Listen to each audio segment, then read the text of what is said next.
இந்த விஷயங்கள செஞ்சா போதுமாம். உங்க மாமியார் உங்க பிடியில இருப்பாங்களாம் தெரியுமா? உங்களுக்கு சமையலில் ஏதாவது கற்பிக்க முடியுமா என்று அவரிடம் கேளுங்கள் அல்லது சமையல் புத்தகத்தில் இருந்து புதிய செய்முறையை ஒன்றாக முயற்சி செய்ய பரிந்துரைக்கலாம்.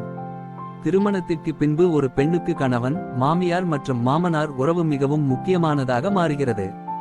உங்கள் கணவருடன் ஒரு நல்ல திருமண உறவை கட்டியெழுப்பும்போது அவருடனான உங்கள் உறவில் மட்டுமல்ல, அவருடைய பெற்றோருடனான உங்கள் உறவிலும் நீங்கள் முதலீடு செய்வது இன்றியமையாதது. மாமியார்களுடனான உங்கள் உறவில் முதலீடு செய்வது உங்கள் திருமண உறவுக்கு பெரிதும் உதவும் மற்றும் குடும்பத்தின் இரு தரப்பினரும் ஒன்றாக இணைவதை எளிதாக்கும். உங்கள் மாமியாரிடம் நல்ல பெயரை வாங்கவும் அவருடன் நட்பாக இருக்கவும் என்ன செய்ய வேண்டும் என்பதை நீங்கள் அறிந்திருக்க வேண்டும். உங்கள் மாமியார் தாழ்வு மனப்பான்மையிலோ மனநிலை மற்றும் சோகமாக இருக்கும் நேரங்கள் இருக்கலாம். பண்டிகை காலம் அதிக அழுத்தத்தை தரலாம். சில பழைய நினைவுகள் அவளை தொந்தரவு செய்திருக்கலாம் அல்லது அவள் யாரிடமாவது சண்டையிட்டிருக்கலாம். அவளை தனியாக விட்டுவிடுவதற்கு பதிலாக உங்கள் மாமியாரை உற்சாகப்படுத்தும் விஷயங்களை முயற்சிக்க வேண்டும். அவை என்னென்ன என்று இக்கட்டுரையில் தெரிந்து கொள்ளலாம். 1. அவளுடன் உட்கார்ந்து நேரத்தை செலவிடுங்கள். உண்மை என்னவென்றால், உங்கள் மாமியார் கவலையாகவோ அல்லது தாழ்வாக இருக்கும்போது உங்கள் சொந்த அம்மாவை எப்படி நடத்துகிறீர்களோ அப்படித்தான் நீங்கள் நடத்த வேண்டும். அவர்களுடன் உட்கார்ந்து பேசுங்கள், அவருடன் இருங்கள்.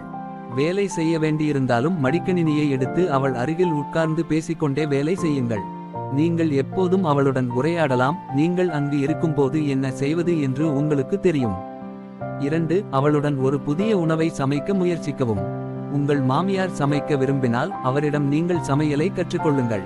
உங்களுக்கு சமையலில் ஏதாவது கற்பிக்க முடியுமா என்று அவரிடம் கேளுங்கள் அல்லது சமையல் புத்தகத்தில் இருந்து புதிய செய்முறையை ஒன்றாக முயற்சி செய்ய பரிந்துரைக்கலாம். நீங்கள் அவளுடைய ஈடுபாட்டை கேட்பது, அவளுடைய ஆலோசனையை பெறுவது அவளை நன்றாக உணர வைக்கும். இந்த வயதில் பெற்றோர்கள் குழந்தைகளாக மாறுகிறார்கள். ஓய்வு பெற்ற பெற்றோர்கள் சிறிது காலத்திற்கு பிறகு பயனற்றவர்களாக உணர்கிறார்கள். எனவே அவர்களை உங்கள் வாழ்க்கையில் ஈடுபடுத்துவதற்கான வழிகளை பார்க்க வேண்டும். 3. ஒரே தேதியில் செல்லுங்கள். ஒன்றாக ஒரு தேதியில் வெளியில் சென்று இருவரும் மகிழ்ச்சியாக இருங்கள். ஸ்பா அல்லது சலூனில் ஒரு நாள் முழுவதும் முன்பதிவு செய்யுங்கள் அல்லது வீட்டிற்கு பார்லர் சேவைகளை அழைக்கவும். ஒரு நாள் முழுவதும் மசாஜ், பாதத்தில் வரும் காழ்ப்புக்கான சிகிச்சைகள், சீர்படுத்துதல் போன்றவை செய்யுங்கள். இது மிகவும் சோகமான மக்களின் மனநிலையை உயர்த்தும். 4. கடையில் பொருட்கள் வாங்குதல். பலர் சில்லறை சிகிச்சையை விரும்புகிறார்கள். பெரிய சூப்பர் மார்க்கெட்டாக இருந்தாலும் மாமியாரை எப்பொழுதும் அழைத்து செல்லலாம். உங்களுக்கு தேவையான அனைத்தையும் பட்டியலிடுங்கள் அல்லது இப்போதெல்லாம் பல விருப்பங்கள் இருப்பதால் நீங்கள் விரும்புவதை பாருங்கள். பல பண்டிகைகள் தொடர்ந்து வருவதால் நீங்கள் கொடுக்க வேண்டிய நபர்களுக்கு பரிசுகளை வாங்கலாம். உங்கள் மாமியாரின் ஆலோசனையுடன் நீங்கள் நல்ல பொருட்களை குறைந்த விலையில் வாங்க அவர்கள் உங்களுக்கு உதவுவார்கள். 5. ஆல்பங்கள் மற்றும் பழைய படங்கள். உங்கள் மாமியார் குழந்தையாக இருந்தபோது, கல்லூரியில் மற்றும் வாழ்க்கையின் பிற வெவ்வேறு காலகட்டங்களில் அவருடைய பழைய படங்களை உங்களுக்கு காண்பிக்கும்படி நீங்கள் எப்போதும் கேட்கலாம். அவளிடம் திருமண ஆல்பம் இருந்தால் அதை நீங்கள் பார்க்க முடியுமா என்று கேளுங்கள். இது உங்களுக்கும் அவளுக்கும் இடையான உறவை நெருக்கமாக்கும். 6. வாழ்க்கையில் அவளுடைய ஆலோசனையை கேளுங்கள். உங்கள் மாமியாரிடம் உங்கள் வாழ்க்கையில் நடக்கும் சில முக்கியமான விஷயங்களுக்கான ஆலோசனையை கேளுங்கள். இதை செய்வது அவளுடைய கருத்தை நீங்கள் எவ்வளவு மதிக்கிறீர்கள் மற்றும் நம்புகிறீர்கள் என்பதை காட்டுகிறது. இது உண்மையில் நீங்கள் அவள் சொல்வதை பாராட்டுவதைப் போல அவளுக்கு உணர வைக்கும்.